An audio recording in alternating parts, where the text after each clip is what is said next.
అందరికీ నమస్కారం అండి. ఒక విషయం చెప్తున్నాను, ఆత్రంగా ఏమనుకోకండి. అది భక్తికి సంబంధించిన విషయం. వినడంలో విచిత్రం ఉంటుంది, కానీ అందున భక్తి లేదనుకోకండి. అందుకే ఆత్రపడకుండా వినండి. నిజమే చెప్పాలంటే నేను మీకన్నా ఎక్కువ భక్తుడనే. అయితే మేము తక్కువ అని అనుకోకండి. అసలు విషయానికి వస్తున్నాను. భక్తిని ఆచరించుటకు మనము యాత్రలంటూ పుణ్యక్షేత్రాలంటూ వెళ్తుంటాం కదా. ఆ క్షేత్రాలు అనేవి ఏదో ఒక చాలా వరకు జీవనది ఒడ్డునే ఉంటాయి కదా. ఇక మనము వెళ్ళి ముందుగా ఆ నదిలోనే కదా స్నానం చేసేది. అయితే నదులు పారుతున్న సంగతి అందరికీ తెలిసిందే కదా. అయితే విచిత్రంగా మనము వెళ్ళినప్పుడు మనం స్నానం చేసిన నీరు అంతకుముందు గంటకు ముందు ఎక్కడ ఉంటాయి, రోజుకు ముందు ఎక్కడ ఉంటాయి, పై భాగాన అదే వాగులో కొన్ని మైళ్ళ దూరం ఉంటాయి కదా. ఇది నిజమే కదా.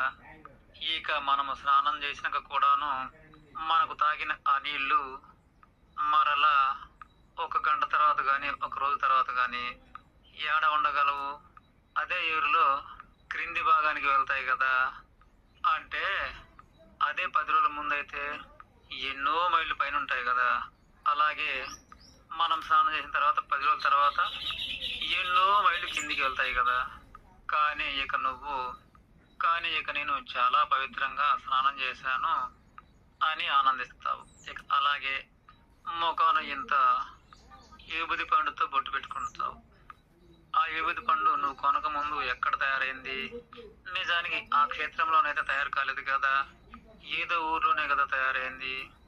ఇక అలాగే ఒక కొబ్బరికాయ కొంటాం అనుకుందాము. ఆ కొబ్బరికాయ కూడా అక్కడ తయారైంది కాదు కదా, కోనసీమలోనే కదా అది పండింది. ఇక అలాగే అగరబత్తీలు కొంటాం కదా, అవి కూడా ఎక్కడివి? ఏదో ఊర్లో కర్మాగారం ద్వారానే కదా అవి తయారైంది. ఇక అలాగే మనం వెళ్ళేది ఓ చిన్నపాటి గుడే కావచ్చు, కాస్త పెద్దదే కావచ్చు. ఆ గుడికి పెట్టిన రాళ్ళు, ఇటుకలు, సిమెంటు, ఉసుక. సిమెంట్ అనేది ఏదో ఊర్లో కంపెనీలోనే కదా తయారైంది. అలాగే ఉసుక కూడాను ఏదో ఒక వాగు నుంచే కదా అక్కడికి తెచ్చింది ఉసుక. ఇక అలాగే ఆ గుడికి పెట్టిన దర్వాజ అనుకుందాము, అది కూడాను ఎక్కడో అడవిలోదే కదా ఆ చెట్టు కర్ర, ఆ క్షేత్రంలో అయితే కాదు కదా. ఇక అలాగే గుళ్ళో కూడా వెళ్ళామనుకో, అక్కడ జ్యోతి వెలిగిస్తాం అనుకుందాము.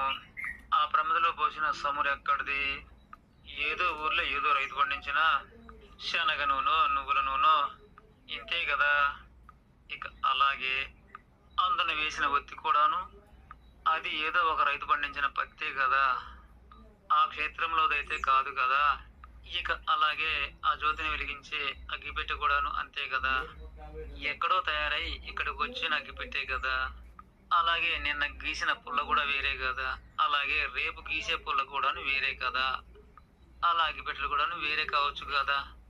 ఇక అలాగే ప్రతిమ విషయానికి వస్తే తప్పనుకోకండి సుమా, ముందే చెప్పాను నేను మీకన్నా లేక మీతోనైనా సమమైన భక్తున్నే.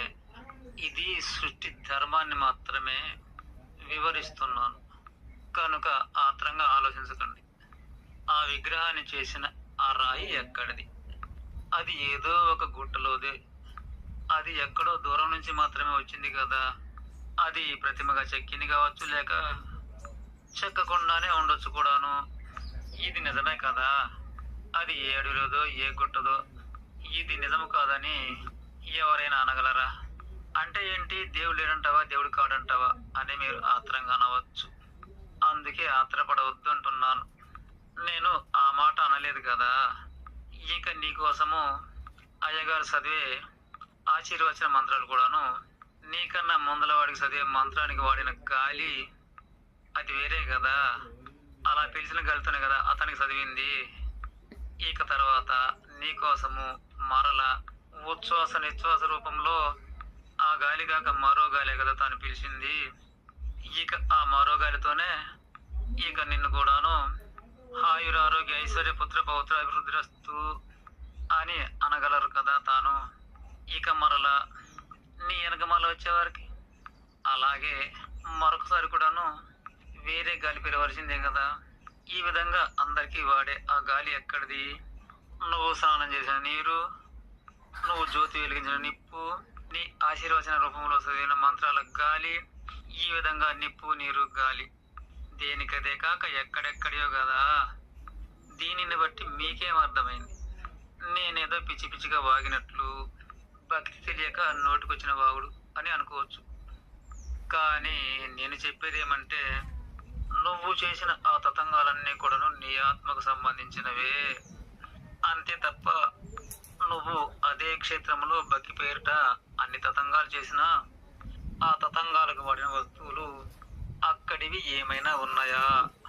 కడకు ఆ విగ్రహం కూడాను ఎక్కడిదో అనే సత్యాన్ని తెలుసుకున్నాము కదా. కనుక సర్వాంతర్యమైన ఆ పరమాత్ముడు అక్కడే ఉన్నాడు అనుకోవడం మన అమాయకత్వమే కదా. నిజానికి ఇవన్నీ కూడాను అక్కడివి కానే కావు కదా. నిజానికి మన అమాయకత్వమే అలా ఒక కేంద్రాన్ని ఎంచుకుంది తప్ప ఇలా దేశంలో ఉన్నాయన్ని దగ్గరేసి దేవుడు అనుకున్నాం కదా. ఇంకా కాస్త ఆత్మ అనేది విశాలంగా చేసి చూడగలిగితే ఈ భూమిపై ఉన్నవి మాత్రమే దేవుడు కాదు, ఈ అనంత విశ్వంలో ఉన్న సమస్తము కూడాను ఒకే దేవుడు. కోటి కోట్ల గ్రహాలు, సూర్యుడు, చంద్రుడు, గాలి, వెలుగు, పగలు, రాత్రి, ఈ సమస్తము కూడాను ఒకే ఒక దేవుడు. ఆత్మను అతి చిన్నదైన ఒక క్షేత్రంలోకి తీసుకెళ్ళి ఇక్కడే దేవుడున్నాడు అనుకోవడం అనేది భక్తికి ఓనమాలు మాత్రమే. ముందుగా ఓనమాల రూపంలో భూమిపై గల అవన్నీ దగ్గర వేసి భగవంతుడు అనుకున్న మాట నిజమే కదా.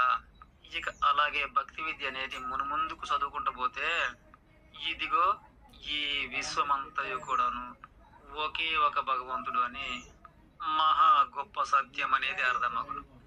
సరే, ఇక